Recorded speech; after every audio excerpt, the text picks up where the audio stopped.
What's going on YouTube? So we're about an hour south of Tucson, Arizona, spending the day sampling this all-new Tucson, both the gas and the hybrid models. Now at this point, you've probably seen our review of the gas model, so you know what time it is. Now it's time to look at the hybrid model. So without wasting any time, we're gonna go ahead and jump right into this review, see how this hybrid model stacks up against stiff competition like the RAV4 hybrid, and also see if this is the Tucson you should buy.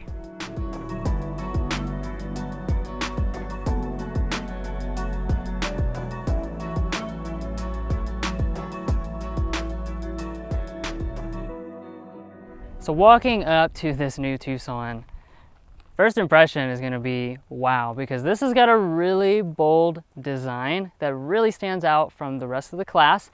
And for this hybrid model, you're not gonna really notice anything different from the regular gas-powered model. So up in the front, that's gonna mean you've got the brand new Hyundai grille. It takes up a dominating role across almost the entire front of the vehicle. And here with the limited trim, we also have the gloss finish and the blacked out Hyundai emblem. But beyond the gigantic grille, probably what's gonna draw your attention the most is gonna be these lighting elements. These are positively wild. So you've got basically a headlight unit that's integrated inside of the grille. So when this vehicle is off, this just looks like the grille. When it's on, each of these elements is a daytime running light that runs down the front for an incredibly distinct look. As far as the rest of your headlight, that's gonna be down here. You have standard full LED lighting. It's a reflector LED on most of the trim levels, a projector LED on this limited trim level, and none of the models come with fog lamps. Now I do want to quickly mention that the hybrid is available in less trim levels than the gas-powered model. So you have the blue, which is the base model. It's basically equivalent to the SEL convenience and limited trim levels. And as far as how that works in with the wheels, the SEL convenience and this limited trim level, they're going to share this really nice looking 19-inch alloy wheel with all the cool contrast design. And then only that base blue will come with a 17-inch alloy. And then moving up here to your mirrors, you will nicely find heating and blind spot monitoring included as standard equipment. And then this limited trim level throws in the silver accent. Alrighty, so at the side, before we get around to the rear, I do want to mention stuff in terms of the length of this vehicle. It's up 6.1 inches over the previous generation Tucson. That of course affords you a lot more space on the inside, which we will talk about later. Now, obviously here at the side, there is some unique design elements. We have this silver piece going right through here, and we're also gonna have roof rails on the SEL trims and higher. And working our way around to the rear design itself, we have a very unique look. Honestly, this is one of the most polarizing looks in the entire segment, which I actually love because it at least stands out whether you like it or not. Now, as far as what features you're gonna get, you're gonna have LED taillights, and that's going to be on the SEL trims and higher. And this is just your brake light portion, and if you drop down, you will notice you have the turn signal and the reverse light. We do have an added silver accent for the limited trim. However, you're not gonna get exhaust pipes on any of the models besides for the inline, but you will have 2,000 pounds of towing on this hybrid. Now, a really big aspect of anything in this segment is going to be the safety, because this is a family vehicle and they are going to throw in all of your safety systems standard on the all-new Tucson. So that's going to be forward emergency braking, pedestrian detection, adaptive cruise control, auto high beam headlamps, and lane keeping assist. Now, if you go for the limited trim or higher, that's going to also throw in rear auto braking, and it's also going to throw in Hyundai's smart park system. Well guys, that's going to sum up the really polarizing and cool exterior design of this all-new Tucson hybrid, but I know there's a lot of luxury on the inside, so let's take a look at that before we take it out in a spin. And before we do all of that, we would really appreciate it if you hit that subscribe button down below.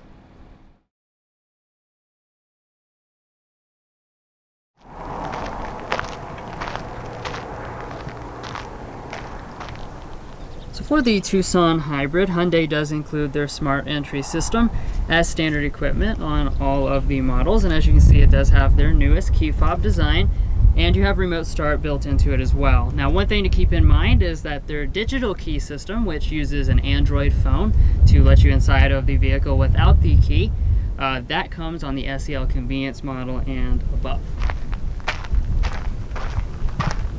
And of course, to get inside, just grab behind the handle.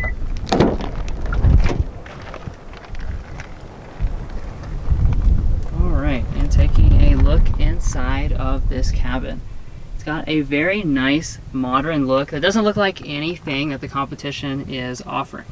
Now with the hybrid model, you have a very similar material and color option list to the regular gas-powered model. So your base blue trim as well as the SEL convenience model, they're going to come standard with cloth seating. And then when you get up to this limited model, that's where you'll get the full leather seats. And as far as your color options, you'll have the choices between black, gray, and beige. Now turning over here to your door trim, you have a lot of nice materials up here. So our armrest portion is going to be finished in a leatherette material with the color contrast stitching detail. We do have piano black trim right through here. Up through the center we have a cloth trim, and then the top portion is going to be padded. Blended within this piece of trim here, you have 2-person memory seating for your limited model. And as far as your windows, they're going to be one-touch auto up and down for your driver and passenger.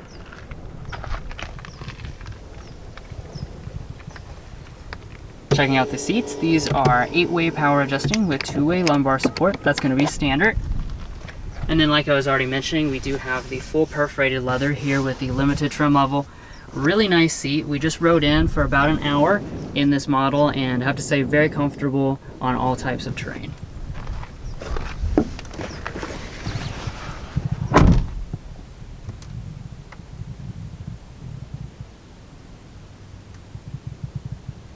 So like I was saying, this design is very cool, very modern looking, and then as far as the actual material selection, really nice stuff involved here. So across our upper dash, this is going to be finished in a soft touch plastic. As we move down, we've got that seamless vent design that kind of goes around and onto the door trim. Really nice look. And you also have a cloth trim, which is up here on the dashboard, goes to the door trim and across the front portion as well. Through the middle, this is all going to be piano black. We do have some more trim through here. There is going to be hard touch along the bottom, but despite all the complex shapes going on, everything in here fits together very well and feels extremely solid. Now start it up, of course, put your foot on the brake and press the standard button.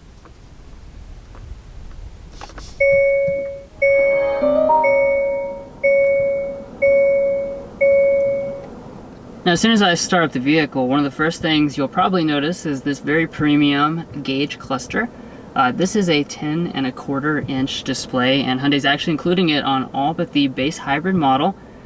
You know, this is not something you expect, of course, and compared to the gas model, you do have some special stuff on board. For instance, you have the hybrid gauge to replace the tachometer, and then in the center, you do have some, you know, hybrid focus stuff like a energy flow right there. Now coming back to the steering wheel, of course we do have electric power assisted steering and the newest Hyundai design steering wheel with 4 spokes.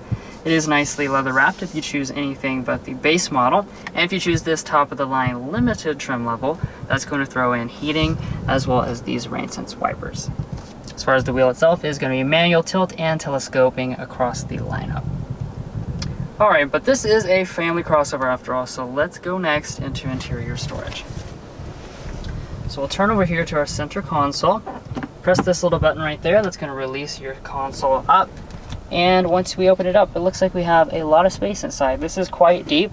At the bottom there is going to be a felt lining as well, and you know we got to test out with the coupons, so here's our thick stack of coupons. Oh yeah, swallows this up, no problem whatsoever. Now up in front of that we do have our 2 cup holders right here. But there's also quite a bit more storage, so we have a deep bin. This right here does work as a wireless phone charging pad, so you can just kind of stick your phone right in there. You also have your traditional connections right there, and on both sides of the center console we have more storage as well. Okay, now let's take a look at the shifter. So this is one difference from the gas-powered model. Most of the gas-powered models actually come with a traditional shifter. However, all of the hybrid models will come with this push-button style shifter. Now, operation for this is quite simple. All you're going to do is press the D for drive, of course. You do actually have paddle shifters on the hybrid model. And then for reverse, you're just going to press the R. Once you do, you're going to see a 360-degree camera system on this limited trim level. The other models, of course, will have a regular backup camera, but as far as this one here, excellent resolution, really nice picture, Obviously, as you can see, you got the split screen ability. You can also click over here to cycle between your different views as well. And then for park, just press the P. And then back behind the shifter, you do have an electronic parking brake as well as a brake hold. I moved the water bottles out of the way so that we can see this row of buttons right here. Of course, we have some different types of buttons, but I do want to point out specifically the 3-stage heated seats. Those are going to be standard equipment, and the seat ventilation, that's going to be included on this top-end limited model. And then as far as the broader climate control, so we have a very modern touch capacitive setup here. This is dual zone automatic. It's included on all the models. As you can see, you just press, the touch sensitive buttons to make your adjustments to the temperature as well as your fan speeds. You'll notice it is very responsive, so if you're wondering about that, there's no lag or anything like some of the older touch capacitive systems, so definitely very responsive.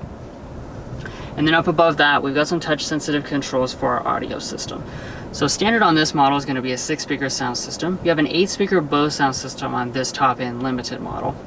However, today without cell service where we're at, I can't queue up my royalty-free music, so you're gonna have to take my word for it that this is a really nice sounding sound system, but I won't be able to give you guys a sample right at this moment. Alright, but now we're looking at the main infotainment system, so let's go ahead and talk about this. On the limited trim level, we have the largest option. This is a 10.25-inch display here as well, and this of course is running the latest Hyundai infotainment system. As you can see, you have really nice graphics, all the latest responsiveness, and standard on this model is going to be an 8-inch display for the other two trim levels. Now, as far as important things to point out, just like with other Hyundai Kia products, the 8-inch display is the one that includes wireless Android Auto and wireless Apple CarPlay.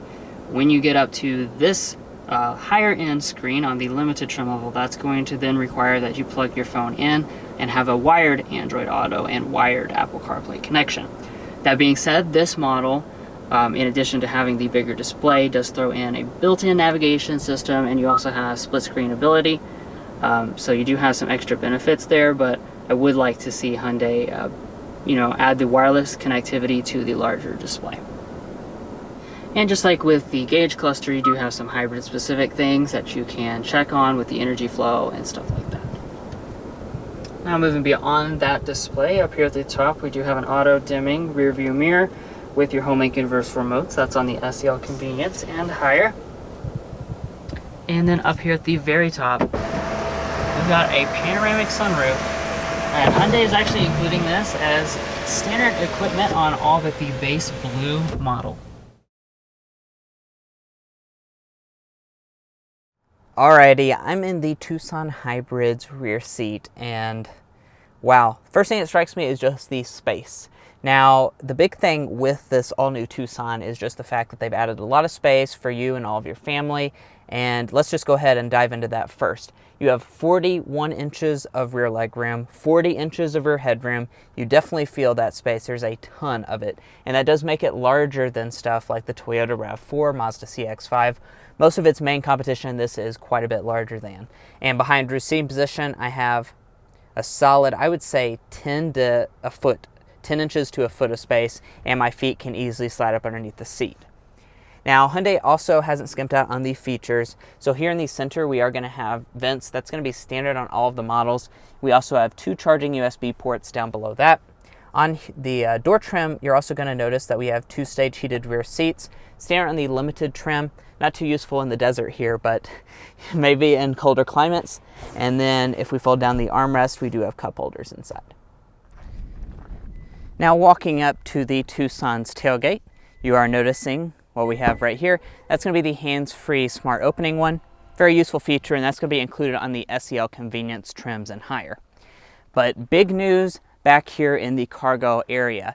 Now you're going to have 39 cubic feet of space behind the second row seats and 75 cubic feet as a maximum in this hybrid model, which means that you're sacrificing only 0.3 of a cubic foot of space for the hybrid as compared to the gas model, so really not even a consideration that more cargo space is going to be taken up.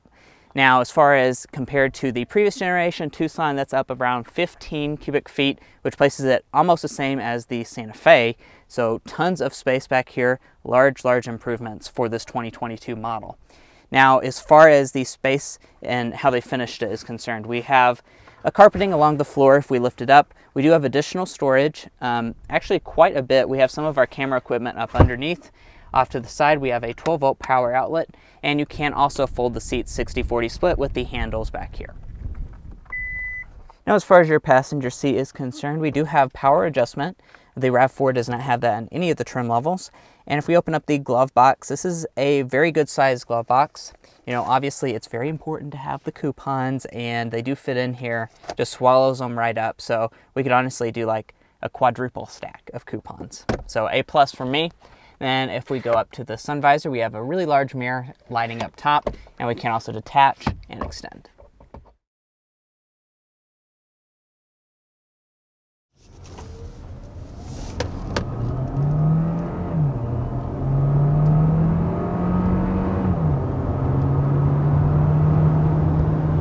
Nice. All right, so that was all the way up to 65 miles per hour with this Tucson hybrid.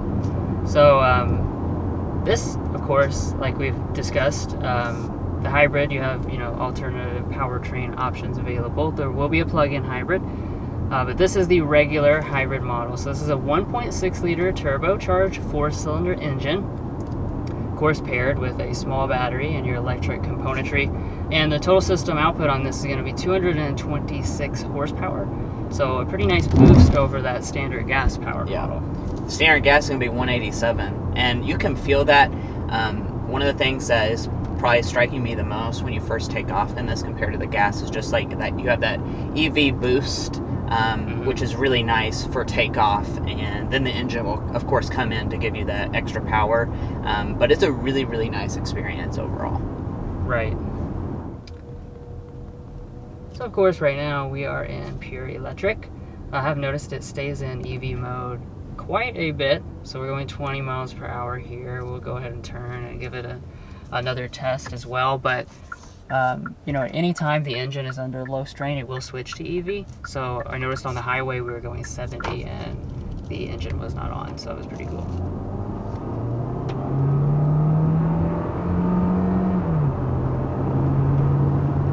But really nice, yeah. Yeah, and let's go ahead and talk about that, because as you probably noticed, something that you really just don't see in hybrid products usually, transmission is shifting gears. This does have a traditional automatic transmission instead of a continuously variable like what the competition is going to offer you. This is a 6-speed automatic transmission, and I have to say I really have enjoyed having that traditional feel on board while driving this hybrid model. You know, it just kind of brings that more normal experience in, whereas, you know, some of the competition, you know, might have some drones and stuff like that. When you're under heavy acceleration, having it shift through the gears, I think keeps it in its power band a lot better, as like I said, and just give you a more traditional feel from behind the wheel. Yeah, I think the average consumer is really not going to have a problem switching over to the hybrid, especially because CVT is probably the biggest leap that a lot of the consumers will notice the difference in. And I also want to point out, if you compare this to something like a RAV4 hybrid, this traditional engine, when it does kick in, is a lot quieter, which I really do appreciate.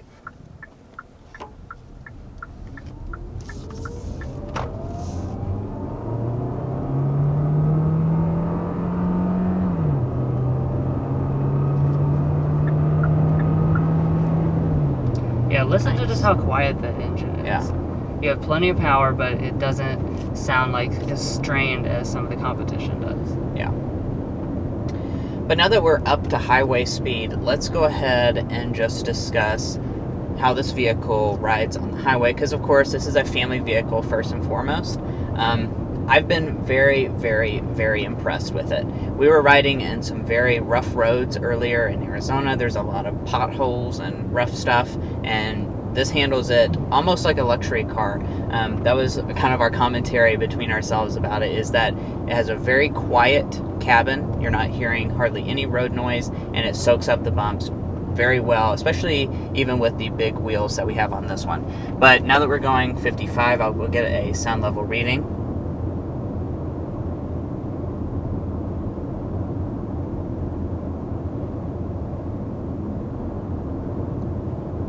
And we're looking at 55.6. That's a very good reading. Wow. pretty much on par with some of the luxury competition in the class above. Yeah, I want to point out the engine was running during that. I find that especially once you're going up on highway speed, you actually have to look and see if the EV light is on or off to even be able to tell if the engine's running or not. Now let's go ahead and talk about today's slam dunk and airball. So we had plenty of different choices for this, but we thought we'd kind of have like a little pairing here.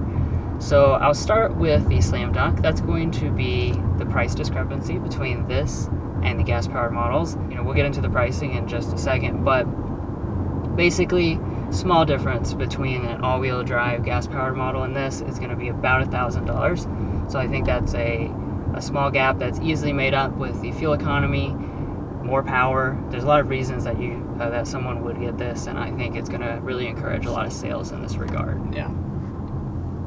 And then we're going to say for the airball is that this hybrid model does not have a fully base trim level, so you do have to go up to the blue model, which is equivalent to a higher end SEL gas model, so you don't have like a hybrid LE option like you would in a RAV4. But let's go ahead and talk about the really, really important parts. So the fuel economy, I'm sure you're curious about that, of course. So if you get the hybrid model, it's going to be rated at 37, 36, 37 combined. So it's not quite the 40 MPG that you get in a RAV4 hybrid, but still very good. If you go for the blue trim, for whatever reason, that's rated at 38 combined. And it is also worth noting that the hybrid does come standard with all-wheel drive. That's going to be your only option for that. And as far as the pricing, the blue is going to start at $29,050, SEL Convenience $31,650, and Limited $37,350. And if we pull out the money for this one, this is a Limited with the destination as well as the optional paint color. Comes in at $39,054. So this is I think this is about as high as you can get any Tucson at $39,054, which is a good value because that's less than we did a Limited RAV4. It was well over $40,000. But overall, I think there's really a lot to love about this hybrid Tucson. In addition to all of the new stuff that's just involved with the Tucson in general, the hybrid powertrain, having that extra option that some of the competition doesn't even offer, it really has a lot of distinct advantages. As we've discussed throughout the review, things like having more power, having the small price increase, the traditional automatic transmission versus the competition. I think this really just makes a super appealing option, and whether you're looking for a regular gas-powered model or shopping specifically for a hybrid compact SUV, I think you should drive one of these and really check it out, because you'd be doing yourself a disservice not to. Well guys, we hope you enjoyed watching this in-depth review of the all-new 2022 Hyundai Tucson Limited Hybrid. If you watched this video and found it helpful, be sure to help us out by hitting that subscribe button down below, and also hit that notification bell to get notified on our most recent content. We will have a lot of great stuff coming up that you won't want to miss out on, and we'll catch you next time as we sample more of the latest automotive delicacies.